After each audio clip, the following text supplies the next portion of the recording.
Good afternoon. It's Sunday, July 13th, and we're here in the Fairhope Fountain and Rose Garden on Mobile Bay, and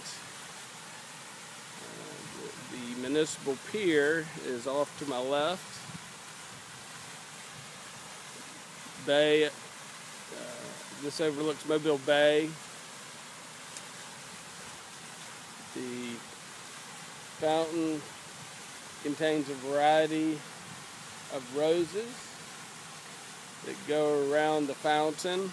This is a very popular place to hang out, families and kids. Kids love to run around this turf, this grass, play each other, and then they also love to go around the fountain on the top of the bricks and run around it, hoping not to fall in.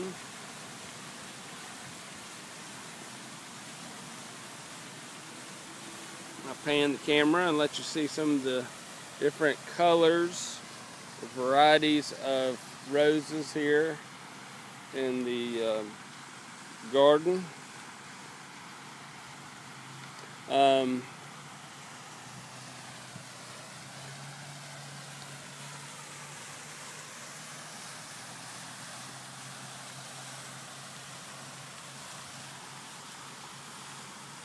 To the south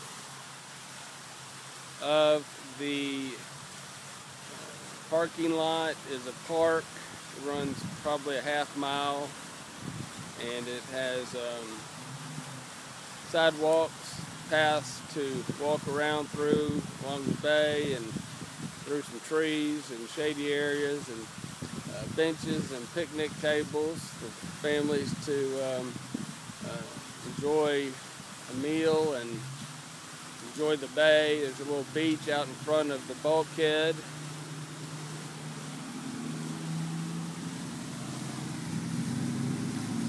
The Municipal Pier is 1,400 feet long, a concrete and steel reinforced pier, and it's popular for fishermen and walkers.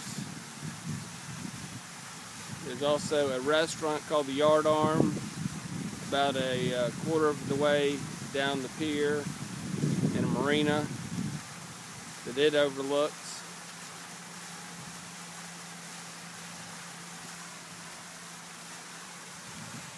To the, I'm panning some of the bay in the background. To the north is a beach, the Fairhope Beach, and it has a duck pond at the end of it, and that's probably a mile and a half long. Very popular with walkers and bike riders of all areas of the day. It's usually shaded. Obviously the beach isn't, but a lot of people out there right now. I see a group playing volleyball. There's a pavilion or two where people can cook out and picnic down at this northern end of the park. There is admission to get in.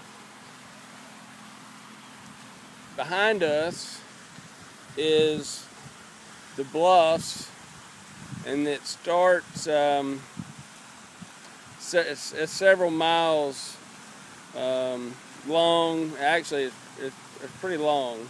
It's the highest point along the coast from Texas to Maine. So if you go from Texas coastline across the Gulf of Mexico down through Florida and up the East Coast, this is the highest point right here on the eastern shore.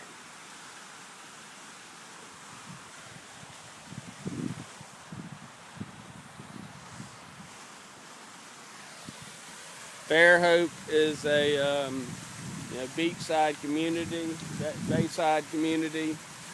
The downtown is walking distance from right here, and people walk from the downtown down to the pier and back. The area in the summertime is a destination. People save their money. Those who live around the South and cities like Birmingham, Atlanta, Jackson, Mississippi, Baton Rouge, they'll spend a week, spend a month here on the bay.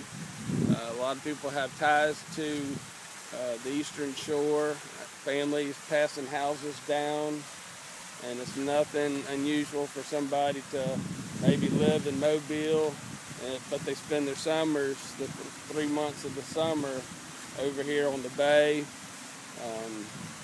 Husband may continue to commute back to work in Mobile, but the rest of the family is kind of relaxing and playing and enjoying living on the bay and fishing and boating and swimming in the bay. Fairhope has made the Wall Street Journal's list of top list of places to retire for a long time, for a couple of decades now, and so I've met my share of new residents, transients, who only heard about Fairhope through reading one of these articles. They had their mind on a list of other places that they were going to check out, not having ever heard of Fairhope. But once they come down here, it gets them. It's a no-brainer. The city itself, population's about 25,000, but it has one of the few functioning downtowns that you would expect to see in a small town somewhere across America, where most towns are dying up and everything's boarded up in downtown. Fairhope has a very active retail community, restaurants, just built a nice library in the past 10 years. It's got a junior college in the downtown area, and so from a quality of life standpoint, it has a lot of things. We have polo fields down several miles south of Fairhope.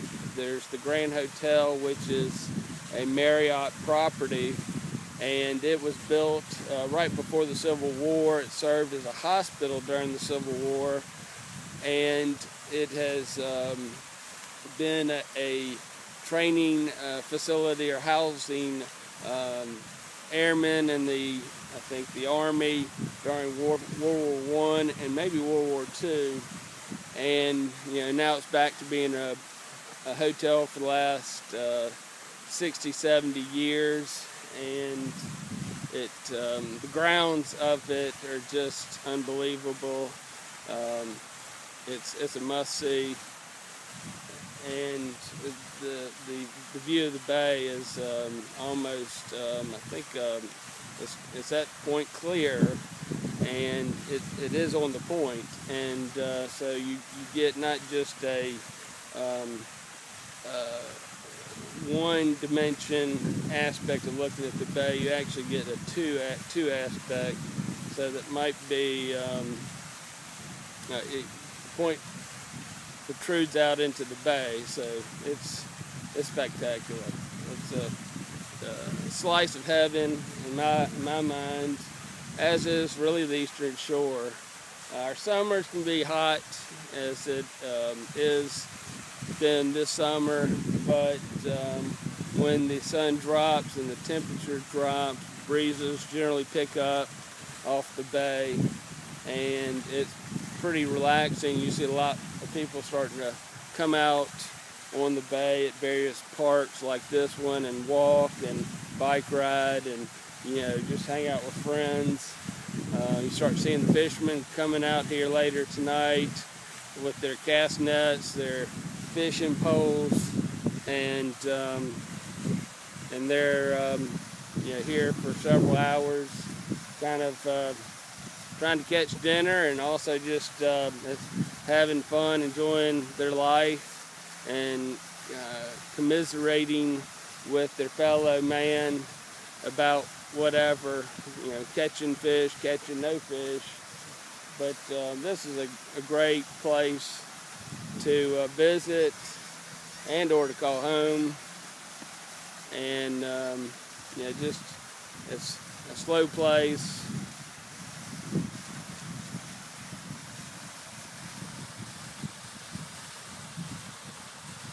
Earlier there were a few boats out in the bay running up and down. At the end of the pier, that's where they shoot the fireworks for the 4th of July. So they just did that a week ago. And people fill up this park right here, as well as on the bluffs, all down north and south of this point. People will be on the wooden private piers, a few public piers that the city owns, and down the beach, and they'll catch a fireworks show. It's just a great place. Mobile Bay, we're probably 1/3 to the north of the bay, to the mouth or to the head of Mobile Bay in the Mobile Delta, which drains into the bay, and then 2/3 further south is the mouth of the bay, which empties into the Gulf of Mexico. At the mouth, there's two peninsulas. One's actually an island called Dolphin Island, and Dolphin Island on the east end has a fort that's called Fort Gaines, and then you go across the mouth of the bay to Fort Morgan, which is on the left hand side of the bay. And those two forts were there during the Civil War, and they protected the city of Mobile and Mobile Bay from the Union. In order to control the entrance and exit of the bay, the forts lined part of the mouth of Mobile Bay with what we call mines. They had a minefield that they created that stretched out towards the channel of Mobile Bay, the natural channel, and that way the two forts only had to focus their guns, their cannons, on what was open, the natural part of the channel, and that way with the mined part of the bay mouth mined, they didn't have to, they didn't think they had to worry about invaders going through that part of the mouth. Admiral David Farragut of the United States Navy, the Union's Navy, is famous for saying, "Damn the torpedoes, full speed ahead." And that was, the torpedoes were the mines. And he's said, run the mines regardless, even if, he's going to take damage on some of his ships. So that's where that saying comes from. The battle itself lasted, I think, just a few hours, and the Confederate Navy surrendered to the Union forces, which forced the city of Mobile to surrender as well.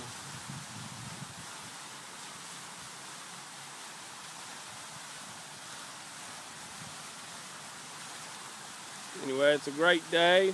I'm glad to be able to give you a overview of the Fairhope Rose Garden, the park here, the pier, a little something about the Bluffs, and some information about the city of Fairhope, Point Clear, and the Grand Hotel, as well as a little history about the Civil War and the Battle of Mobile Bay.